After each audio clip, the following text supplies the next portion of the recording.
The NHS is hemorrhaging nurses, with 1 in 10 now leaving the NHS in England each year, figures show.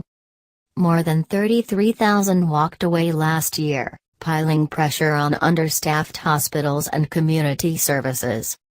The figures, provided to the BBC by NHS Digital, represent a rise of 20% since 2012-13, and mean there are now more leavers than joiners.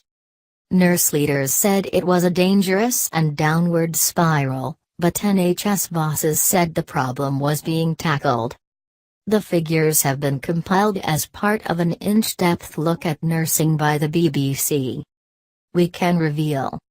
More than 10% of the nursing workforce have left NHS employment in each of the past 3 years. The number of leavers would be enough to staff more than 20 average-sized hospital trusts. More than half of those who walked away in the last year were under the age of 40. Leavers outnumbered joiners by 3,000 last year, the biggest gap over the 5-year period examined by the BBC.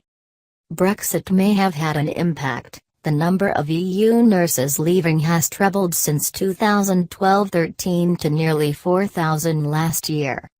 The number of joiners has halved since the EU referendum. 2,800 started NHS jobs last year. Nurses are being pulled off research work, special projects and admin roles to plug the gaps.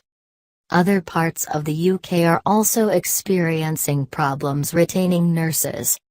In Northern Ireland and Scotland, the leaver rates are rising.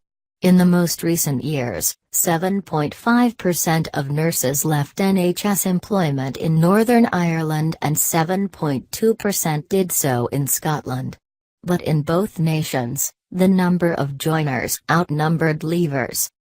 In Wales there were more leavers than joiners, according to Freedom of Information reports.